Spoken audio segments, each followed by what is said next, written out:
I will pay you $3 million if you read this document. Amara didn't flinch, but her small hand into a fist against her denim jacket. She didn't look at the money, she looked at the man. She had never seen a smile that felt so much like a threat, sharp, loud, and flashing with gold. Kang Min-jae leaned back in his leather chair, his neck tattoos as he laughed, a sound that filled the high-security office with a terrifying confidence. He spoke as if the world were a game he had already won. Behind Amara, Grace's hand was a steady, warm weight on her shoulder, a silent shield against the room full of suited men with folded arms. Amara took a slow, deep breath, tasting the expensive cologne and cold air of the office. She knew that in rooms like this, adults expected to be noise or a nuisance. She stepped forward anyway. "My name is Amara Collins," she said. Her voice was thin like a wire, but just as strong. "I am 7 years old." Min-jae grin widened, though his eyes remained cold. He had expected trembling, he had expected a plea. He hadn't expected a girl who looked at him as if he were the one being tested. "Very brave, Amara," he purred, sliding the heavy, leather-bound ledger across the mahogany desk. Amara didn't look at the gods. She didn't ask about the $3 million again. "If I read this," she said, her eyes locking onto his, "the debt for my grandmother's, can you give us your word?" Min-jae chuckled a dry, amused sound. "Yes, that is the deal." Amara nodded. She reached out and touched the first page. The paper was thick, smelling of old ink and secrets. To the men in the room, these markings were a dead code. To Amara, they were a map. She didn't need to translate. She just needed to listen to what the ink was saying. She looked up once, that the boss was watching. Then she looked down and began. The first page was classical Korean, written in a script meant to hide the truth from modern eyes. Yeogjiseyo Sichakdunion Jian.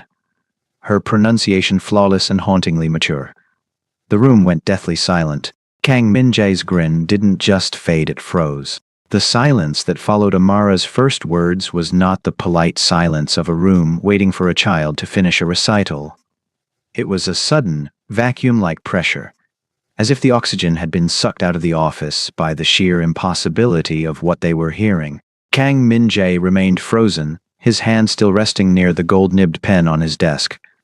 The wide, mocking grin he had worn moments ago was now a grotesque mask, caught halfway between a laugh and a snarl. Behind him, the semicircle of enforcers men, who had spent their lives perfecting the art of the intimidating stare, shifted.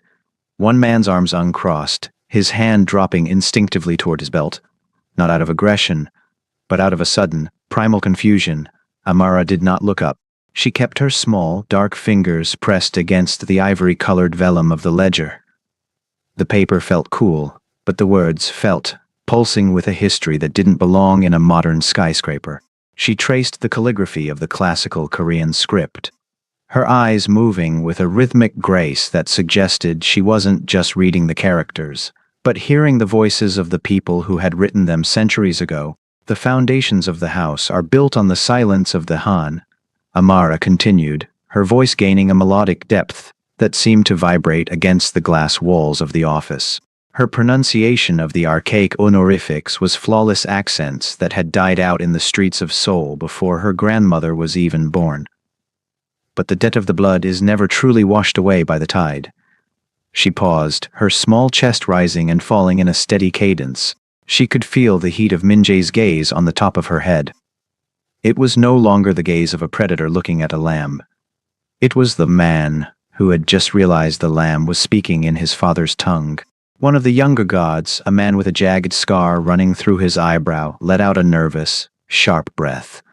He whispered, his voice cracking the chin. "She's memorized it." The old woman fed it to her. Min-jae didn't move his head, but his eyes flickered toward the guard. The look was so lethal the younger man immediately lowered his head, his face flushing a deep, shamed crimson. Min-jae knew it wasn't a trick. He had kept this ledger in a biometric safe that only 3 people in the world could open. The text inside was written in a dialect used by the secret societies of the Joseon, era code meant to ensure that even if the book were stolen, it would look like nothing more than ancient poetry to the uninitiated. "Turn the page," Min-jae commanded. His voice was no longer boisterous. It was low, raspy, and stripped of all its theatrical bravado. Amara looked up at him. Her wide, serious hold a trace of triumph. Instead, they held a profound, quiet sadness, the kind of look one gives a person who is about to receive bad news. She glanced back at her grandmother. Grace Collins didn't say a word, but the grip on Amara's tightened for a fraction of a second, a signal of protection, a reminder that they were in this together. Amara turned the heavy page. The sound of the paper sliding against the mahogany was like a gunshot in the quiet room. On this page, the script changed. The elegant, sweeping curves of the Korean characters were replaced by the sharp, architectural precision of Hanja Chinese characters used in a specific, localized context. The third moon sees the harvest of the three-headed dragon. Amara read, her tongue navigating the complex glottal stops of the dialect with the ease of a native speaker. She didn't stumble. She didn't hesitate. The gold flows not to the palace, but to the shadow under the bridge. 7 weights are promised, but only 4 are delivered to the master of the house. The air in the room changed instantly. The enforcers, who had been staying like statues, were now looking at one another with narrowed eyes. Amara had just read an entry that detailed a betrayal from within the organization. She was reading the evidence of a lie that had been buried in code for years. Min Jae's knuckles turned white. The tattoos on his neck seemed to tighten as he leaned forward, his chest nearly touching the edge of the desk. He was no longer the king of the mountain. He was a man realizing that his mountain was hollow. "Read that last part again," Min Jae hissed. Amara looked at the line. She knew the danger was rising. She could feel the electricity in the room, the way the men in the background were now tensing their muscles, ready for the violence that usually followed a revelation of treason. "Only 4 weights are delivered," Amara repeated softly, her voice steady despite the storm brewing around her.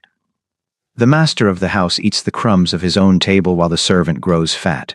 Min Jae let out a long, slow hiss of air through his teeth. He looked at the ledger, then at the small girl in the denim jacket. For the first time in his life, he felt a flicker of something he hadn't experienced since he was a street urchin in Busan. He felt small. He had brought this girl here to mock her.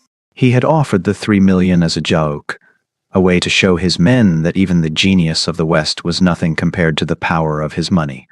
But as Amara stood there, her neat high-puff hairstyle catching the light of the setting sun through the window, she looked like an ancient judge. She wasn't just reading a document, she was stripping him bare.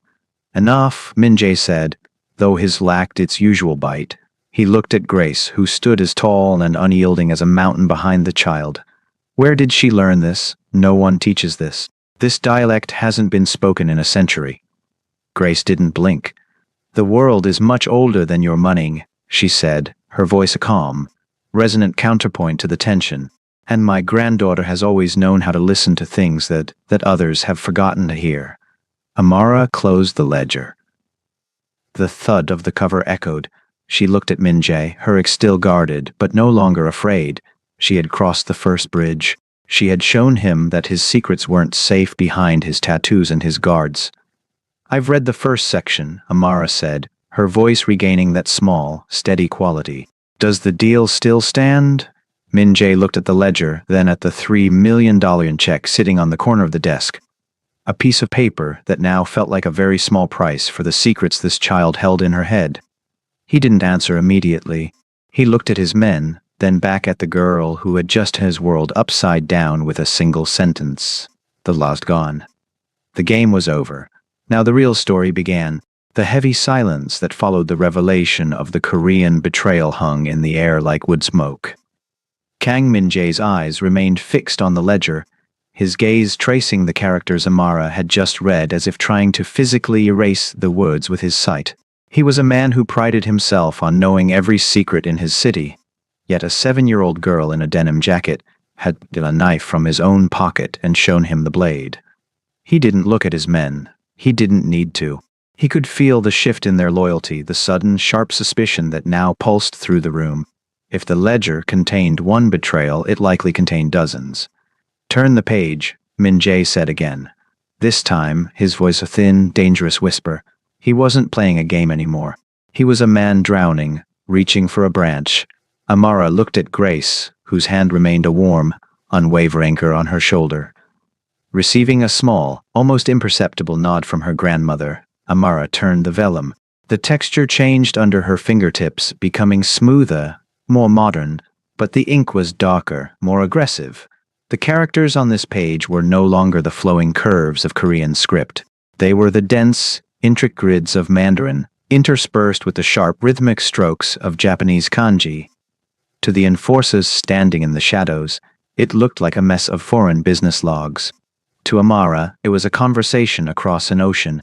"This is not just one voice," Amara said, her voice small but filling every corner of the sterile office. "It is a bridge between shores." She began to read, and as she did, the very air in the room seemed to grow colder. She shifted into Mandarin with a tonal precision that made the bilingual guards in the back of the rooms and then their backs in shock. She spoke of the Northern Wharf and the Jadant, detailing shipments that had never appeared on any official manifest. "The cargo is marked as silk and tea," Amara read, her eyes tracking a series of hidden annotations in the margins. "But the weight is recorded in grams, not bolts." On the 14th night of the rain, the transaction was completed not in the office, but on a vessel named the Silver Crane. Min Jae's face went from a frozen mask to a pale, ghostly white. The Silver Crane was a ghost ship, a vessel that technically didn't exist in any maritime registry he controlled. It was his private channel for the most sensitive assets of the Mafia, assets even his inner circle wasn't supposed to know about. Amara didn't stop. Without a second's hesitation, she glided into Japanese as she reached the bottom of the page. Her voice took on a sharper, more clear rhythm, matching the linguistic demands of the text. She began to detail a series of transactions with a Tokyo-based conglomerate, a partnership that Min Jae had publicly denied for years to avoid a war with rival factions. "The tribute is paid in the shadow of the Shinjuku gates," Amara translated, her voice steady and clinical. 12% is diverted to an account under the name The Sleeping Monk. The signature is not yours, Mr. Kang. It is the signature of the man who holds your seal.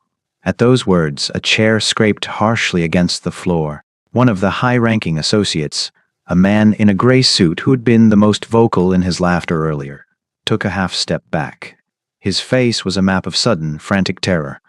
Amar looked up, her wide, serious eyes landing directly on the man in the gray suit. She didn't know his name, and she didn't know his crimes, but she could see the truth written on him as clearly as it was written on the page. "He says here," Amara added, her voice drawn to a whisper that felt louder than a shout, "that the master is getting old and his eyes are clouded. He says the $3 million you offered today was already missing from the vault months ago." The explosion of movement was instantaneous. 3 enforcers moved at once, not toward Amara, but toward the man in the gray suit. Before he could reach the door, he was pinned against the glass wall of the office, the sound of the impact echoing like a thunderclap. In the center of the chaos, Amara and Grace stood perfectly still. They were a small island of calm in a sea of rising violence. Amara did not flinch at the shouting or the sound of the struggle. She simply kept hand on the book, her task unfinished. Kang Min-jae slowly stood up. He didn't look at the traitor being dragged out of the room. He didn't look at the guards. He walked around the edge of his massive desk until he was standing only a few feet away from the little girl. He was a giant compared to her, a mound of muscle and ink. But for the first time, he looked at her with something that wasn't condescension or amusement. It was fear. He was looking at a child who could see through the walls he had built around his life. He was looking at a mind that treated his most dangerous secrets as if they were simple bedtime stories. "You're not just reading," Min-jae said, his voice trembling slightly. "You're seeing the lines between the words." "The words are the truth, Mr. Kang," Amara replied. Her voice soft but lessons Grace had taught her in their small kitchen at home. "The ink doesn't know how to lie. Only people do." Min-jae looked down at the ledger. He realized then that he hadn't invited a performer into his office.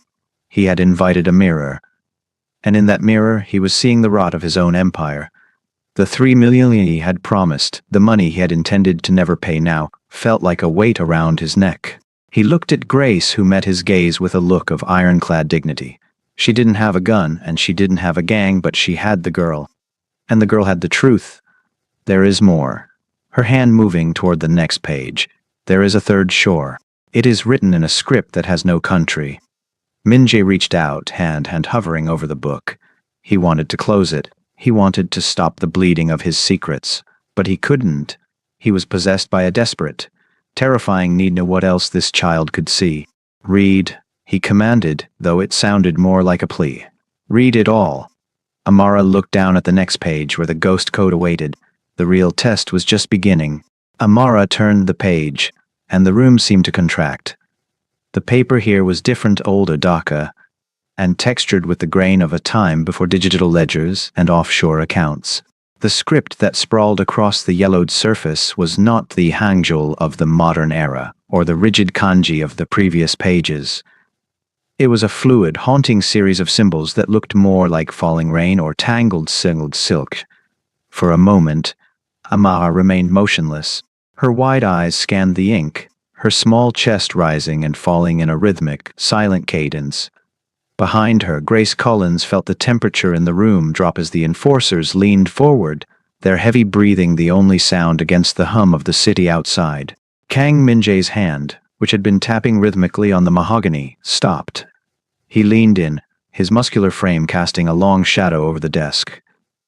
The neck tattoos that had seemed like symbols of his invincibility now looked like jagged scars in the dim light.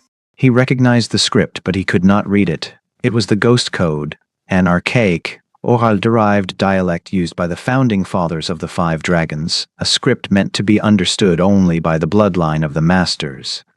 "It's empty," one of the younger guards whispered, his voice trembling. "It's just art. No one can speak that anymore." Amara didn't look up. She touched a specific character, a swirling loop of ink that sat at the top of a column.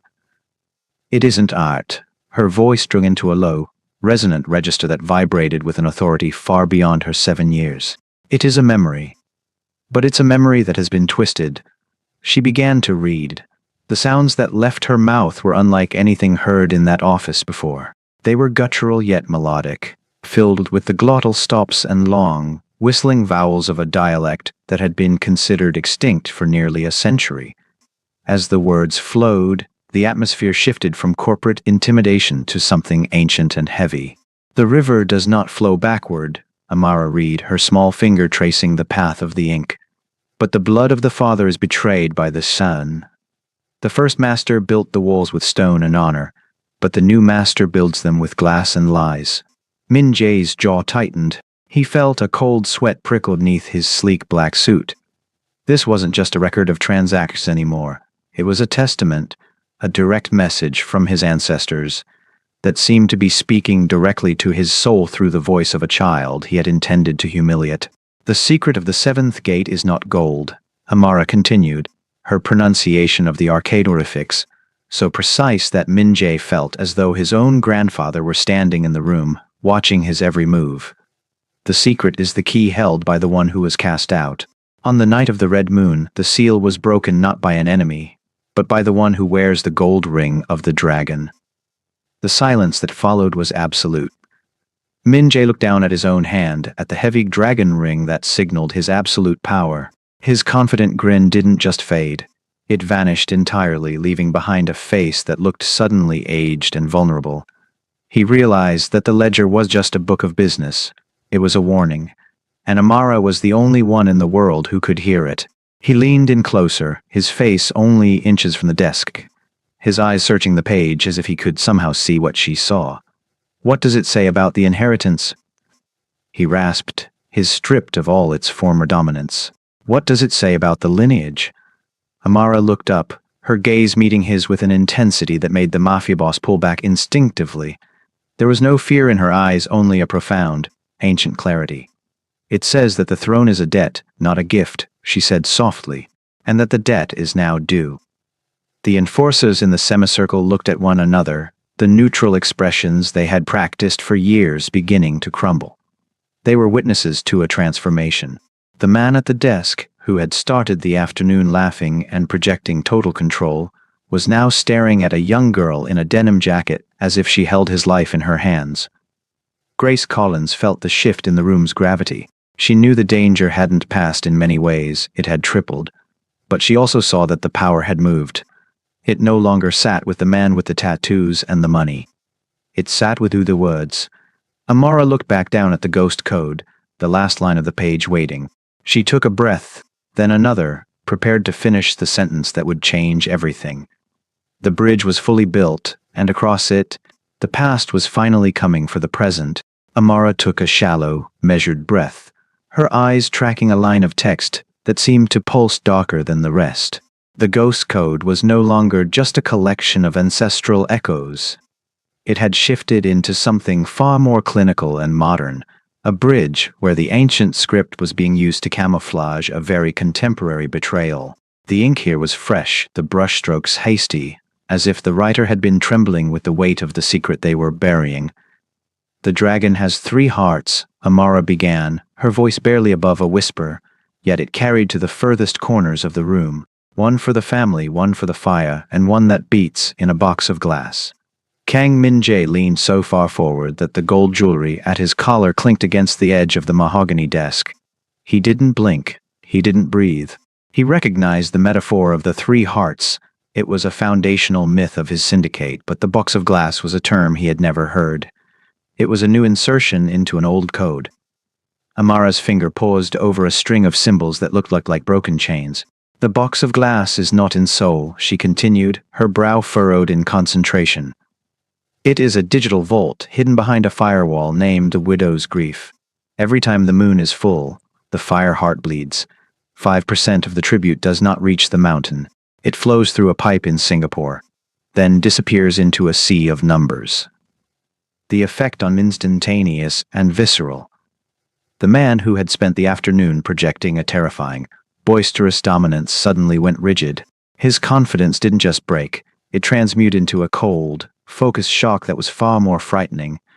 His skin took on a gray, waxy sheen, and the hand resting on the desk began to twitch, just once before he forced it into a fist. The $3 million, the exact figure he had been hunting for 6 months, convinced it was a bank error or a glitch in his software, was right there. It wasn't a glitch. Sophisticated siphon, hidden in the one place he never thought to look, the sacred, archaic ledger of his ancestors. The very book he treated as a relic was being used as a ledger for his own ruin. "Read the account number," Min-jae commanded. His voice was no longer a roar. It was a jagged edge, a blade being drawn slowly from a sheath. Amara looked up at him. She saw the devastation in his eyes, the way his world was crumbling behind his pupils. She felt a surge of the loudness she usually feared, the chaotic energy of a powerful man losing his grip. But Grace's shoulder was a lightning rod, grounding the fear before it could paralyze her. "Isn't a number, Mr. Kang," Amara said softly. "It's a name. The script says the key to the glass box is held by the brother who shares the blood but hides the face." A low guttural sound escaped Min-jae's half choke, half growl. He knew exactly who that was. His younger brother, the one he had sent to handle the international accounts, the one he had trusted more than his own shadow. The silence in the boardroom was now so thick it felt physical. The enforcers, sensing the shift from a curiosity to a coup, backed away from the desk, their eyes darting between the boss and the exits. The power room had moved entirely. It no longer belonged to the man with the tattoos, the gold, or the guns. It belonged to the 7-year-old girl who had just dismantled a criminal empire by simply reading a page.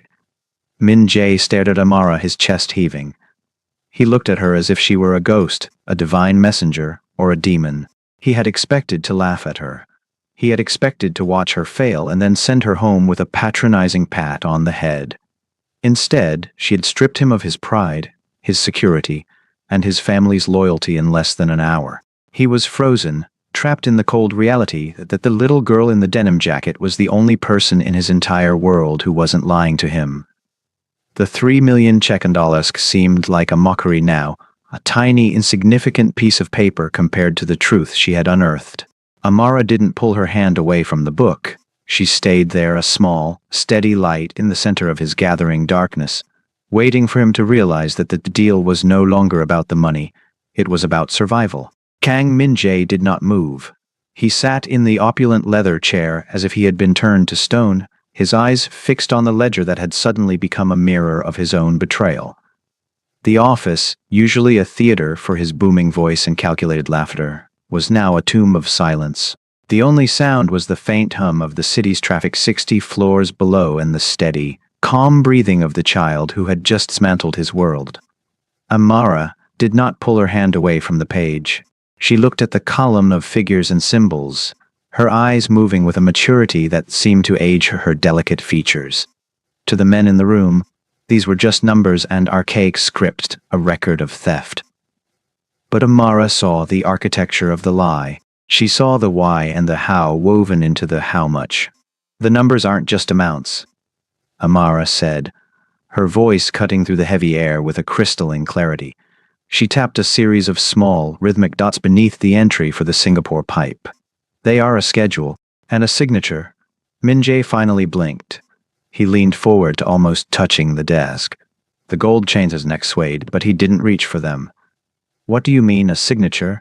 he asked, his voice a jagged rasp. "Look at the spacing," Amara instructed, her small finger pointing to the gaps between the characters. "In the ghost code, the space between the ink is as important as the ink itself. My grandmother taught me that if you want to hide a message in plain sight, you don't use words. You use the rhythm of the counting." She began to trace a pattern, skipping over certain digits and highlighting others. "If you take every third number from the last 5 months, it doesn't add up to a currency value.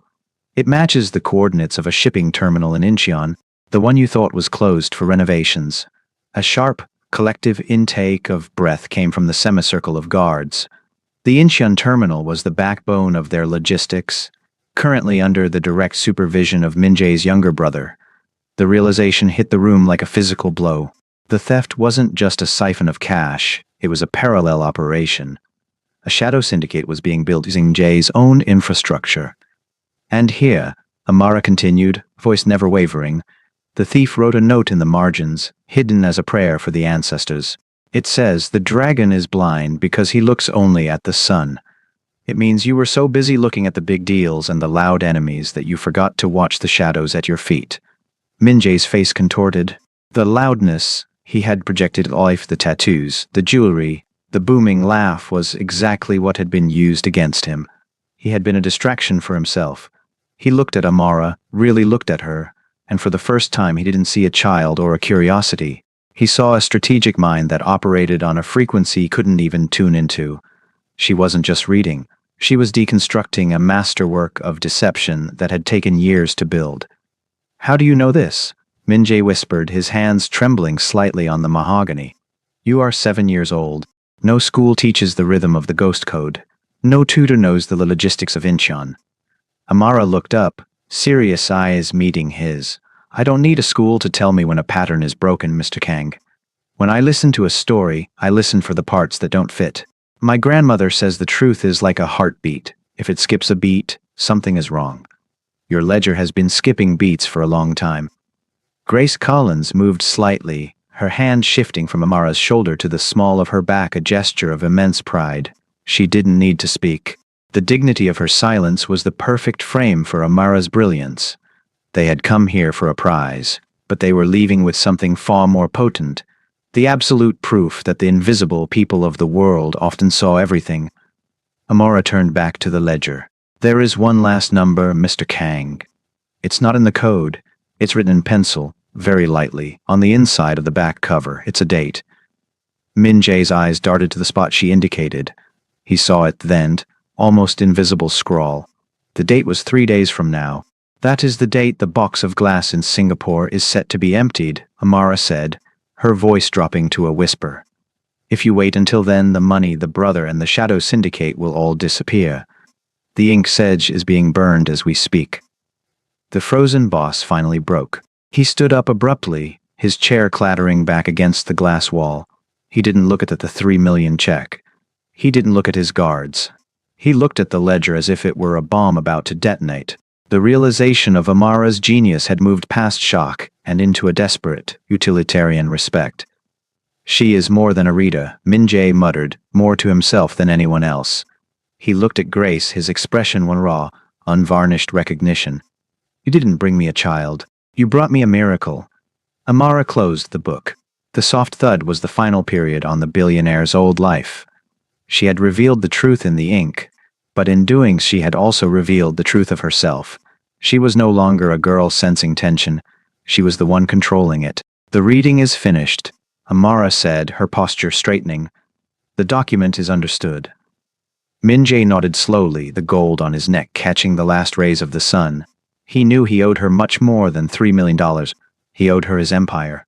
But as he looked into her calm, steady eyes, he realized that for a girl like Amara, the money was the least interesting thing in the room. What she wanted was what she had already taken: the right to be the most important person in the room without ever having to raise her voice. The revelation of the Incheon date hung in the air like a lit fuse. For a heartbeat, the room was still, that the only sound was the ticking pendulum clock in the corner, marking the seconds of an empire's collapse. Kang Min-jae was staring at the pencil marks on the back cover, his face a battleground of grief and murderous intent. While the boss was frozen by the weight of the truth, the room around him began to fracture. One of the men in the background, a high-ranking enforcer named Choi with a heavy jaw and eyes like flint, suddenly moved. He didn't move the boss to offer support, nor did he move toward the trader in the gray suit. His eyes were locked on the ledger. He knew that as long as that book was open, every man in the room was a target. Every secret was a ghost coming back to haunt them, and the little girl was the medium. With a sudden, violent lung, Choi stepped into the light. "This is a circus," he roared, his voice meant to shatter the hypnotic hold Amara had over the room. "The boss is being like a child's bedtime stories. This ends now."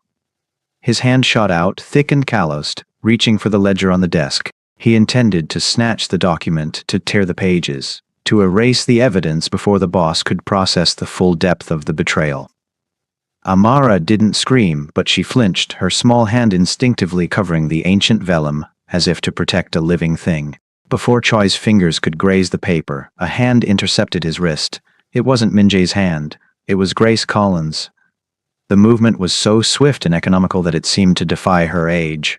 Grace didn't use a weapon, she didn't need one. She stepped forward, positioning her body between the desk and the enforcer, her presence expanding until she seemed to dwarf the muscular men in the room. She didn't look like a grandmother at a bus stop anymore. She looked like a monolith. "The child is reading," Grace said. Her voice was low, vibrating with a tectonic power that made the glass walls of the office hum. It wasn't an argument. It was a law.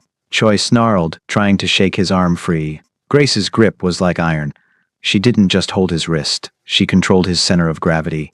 "Let go of me, old woman," he hissed, his face inches from hers. "You have no idea where you are." Grace didn't blink.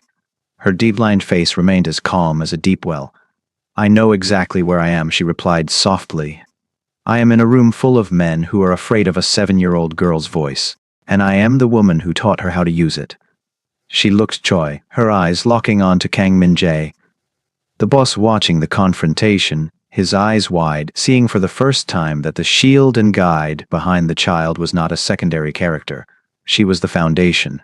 "Mr. Kang," Grace said, her voice cutting through Choi's posturing. "You made an agreement. You gave your word in front of your ancestors and your men. Is your word as hollow as the walls of this office?" The challenge was a physical blow. Min-jae looked at the gold ring on his finger, then at the ledger and finally at Grace. He saw the fire in her eyes. The kind of fire that survives decades of being overlooked, the kind of fire that builds empires from nothing. He realized then that if he allowed his enforcer to touch book, he wasn't just losing his secrets, he was losing his honor. Min-jae said. It was a single word, but it carried the weight of a death sentence. The enforcer froze. He looked at the boss, then back at Grace. He saw the absolute lack of fear in the elderly woman's face, and for a second, he looked truly terrified. He slowly pulled his arm back. Grace released him with a flick of her wrist, a gesture of dismissal that was more insulting than a slap. She didn't move back to the shadows. She stayed right where she was, standing shoulder to shoulder with Amara. Her hand returned to the child's shoulder, but the gesture had changed. It was no longer just a comfort, it was a coronation. She was the guardian of the truth, and as long as she stood there, the document's sacred. "Continue, Amara," Grace whispered, her eyes never leaving the room. Amara looked at her grandmother, drawing strength from the steady, warm pressure of her hand. The loudness of the room had been silenced by a greater, quieter strength. The girl looked down at the final script of the document, the section that had no country. the one written in the language of the lost. The enforcers retreated into the semicircle, their folded arms no longer a sign of authority, but a shield against the truth. They realized that they weren't just watching a girl read. They were watching a bloodline reclaim its dignity. The shadowed threat had been met, and it had been defeated not by force, but by the refusal to be intimidated. The office once again a temple of ink and silence. "There is one more bridge," Amara said, her voice clear and unwavering. The tension in the office had shifted from a sharp, electric threat to a heavy, suffocating weight. Kang Min-jae sat perfectly still, staring at the closed ledger as if he were looking at his own tombstone. The enforcer Choi had retreated, his wrist likely bruised by Grace's grip. But the damage to the room's hierarchy was far more permanent. Min-jae's men were no longer looking at him with the blind devotion of soldiers. They were looking at him with the clinical detachment of investors, deciding whether to liquidate an asset. The 3 million check sat on the corner of the desk, a small, white rectangle that seemed to glow under the harsh LED lights. It was the physical manifestation of the agreement that had started as a cruel joke and ended as a confession. Min-jae reached out, his fingers trembling slightly as he touched the gold-nibbed pen. His ego screamed at him to tear the check up, to have the woman and the child escorted out of the building or worse, and to handle his brother's betrayal with the violence that had made him famous. To pay the money was to admit that a 7-year-old girl had outplayed his entire intelligence. It was an admission of vulnerability. "You have the names," Min-jae said, his voice a low, jagged rasp. "You have the dates. You have the Incheon terminal. Why should I pay you for a truth that has already cost me everything?" Grace Collins didn't move. She stood as she had throughout the entire ordeal, a pillar of silver and granite. "You aren't paying for the truth, Mr. Kang." Her voice a calm, counterpoint to his desperation. "The truth was free. You are paying for your honor. You made a promise in front of your men, in front of your ancestors, and in front of this child. In your world, when a man's word is gone, what is left of the man?" Min-jae looked up at her. He saw the shield and guide standing over the child, and for a fleeting second, he saw a reflection of the mother he had left Bisan decades ago. A woman who believed that the only thing a person truly owned. He looked at Amara, who was watching him with a strange, quiet pity. She didn't look like she wanted his money. She looked like she was waiting for him to be the man he to be. The silence stretched agonizingly thin. One of the high-ranking guards cleared his throat, a subtle but unmistakable signal. The men were waiting to see if their leader was a man of his word, or just a bully with a gold ring. If he reneged now, he wasn't just cheating a child. He was telling his organization that contracts meant nothing. Min-jae's gaze drifted back to the ledger. He thought of the ghost code, the archaic language of his fathers that spoke of debts and the master of the house, eating the crumbs of his own table. He realized that if he broke the agreement, he would be the one eating the crumbs. With a sudden, decisive movement, he pulled the check toward him. He didn't tear it. He didn't slide it away. He picked up the pen and, with a flourish that felt like a surrender, he added his official seal to the document.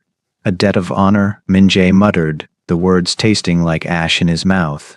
He slid the check off the mahogany desk. It stopped inches from Amara's hand. "The 3 million is yours. The debt for the house in the valley is cleared. And the Collins name is protected. By my word." He looked at his men, his voicing a sliver of its old iron. "Let it be known. The child read the document. The agreement is satisfied." Amara didn't grab the check. She looked at it, then at Grace. Only when her grandmother gave a slow nod did the girl reach out and take the paper. She didn't tuck it away greedily. She held it with the same respect she had shown the ancient ledger. "Thank you, Mr. Kang," Amara said. Her voice was small, but it carried a weight of dignity that seemed to humble the room. The ink was true.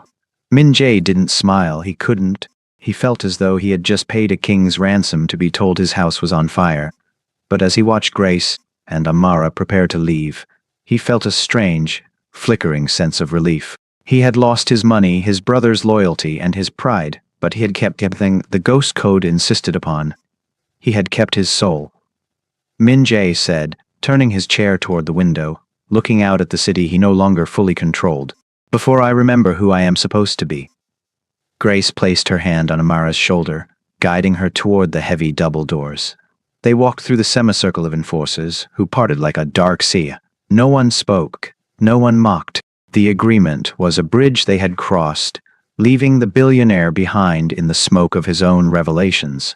The heavy double doors of the inner sanctum swung open, with a muffled thud, echoing like the closing of a tomb for the world Kang Min-jae had built.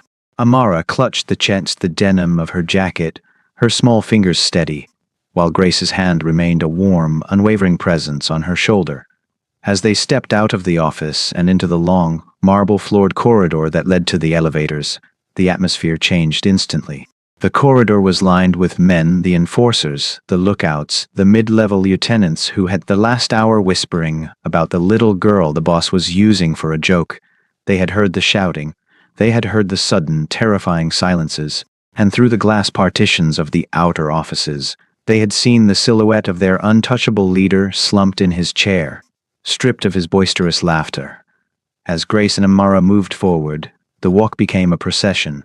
The first pair of guards, men with scars and cold eyes who had smirked when the child entered, didn't move to block their path. Instead, as Amara approached, they took a synchronized step back. It wasn't just a clearance of the way, it was a retreat. Then, one by one, their heads lowered. It started at the beginning of the hall and rippled toward the end. A slow, somber wave of bowing. They weren't bowing to the $3 million. In this building, 3 million was merely a number on a ledger. They were bowing to the child who had looked at the ghost code and didn't blink. They were bowing to the woman who had held the wrist of their most violent brother and didn't tremble. The power dynamic had been completely inverted. The invisible people, the elderly woman and the young girl who usually occupied the periphery of the city's vision, were now the only ones in the building who seemed to possess any weight. The marble reflected their shadows, long and sharp, while the men's suits seemed to blur into the background, becoming the scenery in a story that no longer belonged to them. Amara looked neither left nor right. Gaze was fixed on the silver doors of the elevator at the end of the hall. She felt the eyes of the underworld on her, but they no longer felt like weight, they felt like wind. She remembered of the room they had just left and realized that the greatest power wasn't in the shouting, but in the truth that forced others to be quiet. Grace walked with a measured, rhythmic pace, her dark blazer buttoned tight, her peparaf a splash of vibe life against the sterile, gray corporate hallway. She didn't gloat. She didn't cast triumphant glances at the men who bowed as they passed. She carried herself with the quiet, terrifying dignity of a queen returning from a border she had successfully defended. She was the shield, yes, but she was also the guide, leading Amara out of the darkness and back into the light of the world they knew. When they reached the elevator, the man stationed there, the one who had checked their bags, with such condescension earlier pressed the button for them. He didn't meet their eyes. He kept his head bowed until the doors slid open. They stepped inside the silver box, the mirrored walls reflecting their image, a grandmother and her granddaughter, small but indestructible.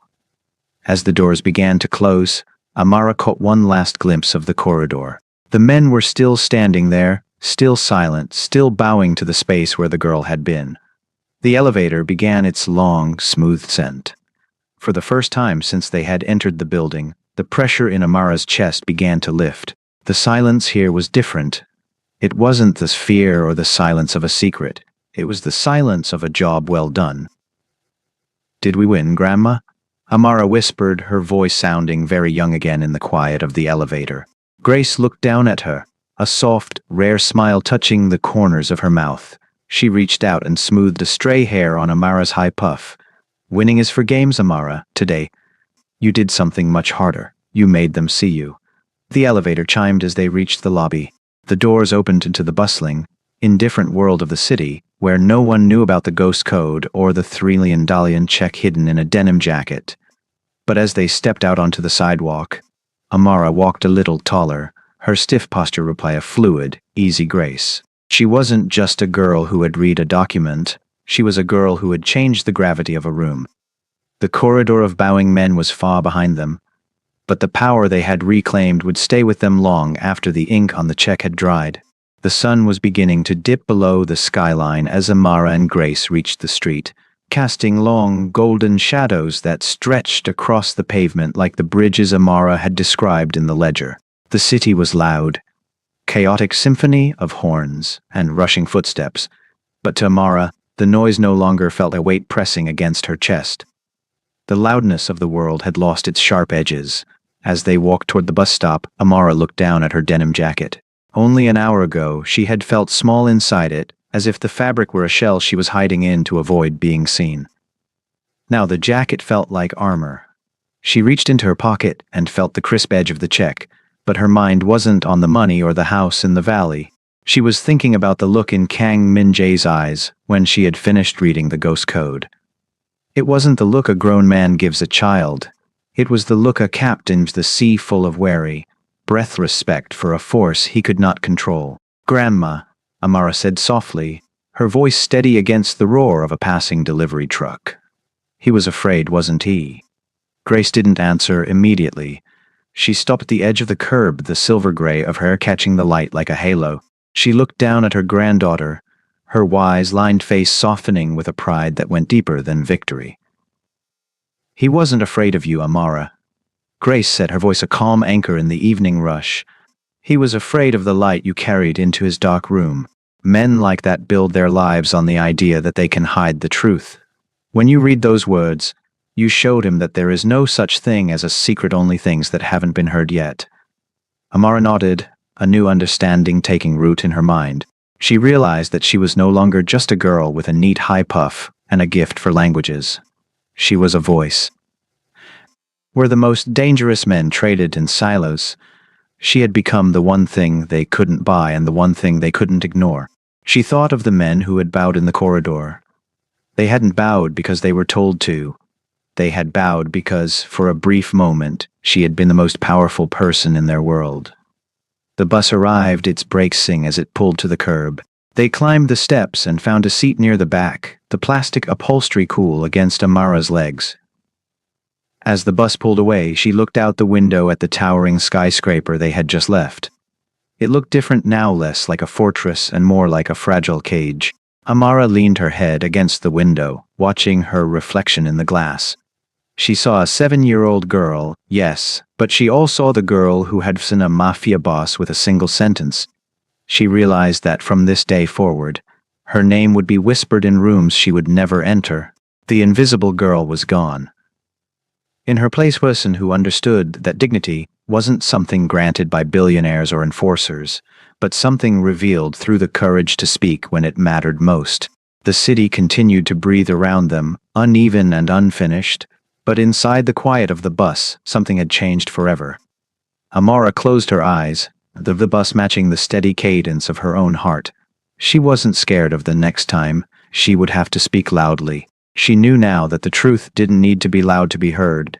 It only needed to be clear. The late evening took hold, and the story of the girl in the denim jacket began its journey through the city, told in hushed tones by men who had learned to fear the truth. Amara was no longer just ahead of her time. She had stepped into it, ready to be lived in quieter, more powerful ways. The story of Amara and the Ghost Code teaches us that true authority is not found in the loudness of a man's voice or the tattoos on his skin, but in the quiet power of a mind that refuses to be intimidated. It reminds us that dignity is not a gift granted by the powerful, the wealthy, or the dangerous. It is a right reclaimed through integrity and the courage to speak the truth when the world expects silence. Through Amara, we learn that being seen is not standing in the spotlight, but about having the brilliance to light up the dark corners where others hide their secrets. Real transformation occurs not when we defeat our enemies with force, but when we compel them to listen and to respect a brilliance they never thought possible. Do you believe that wisdom has no age and that strength can be found in the quietest voices? If Amara's journey to reclaim her family's honor moved you, show your support for the invisible geniuses among us.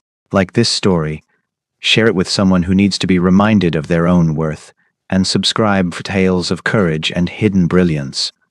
Remember, never mistake silence for weakness.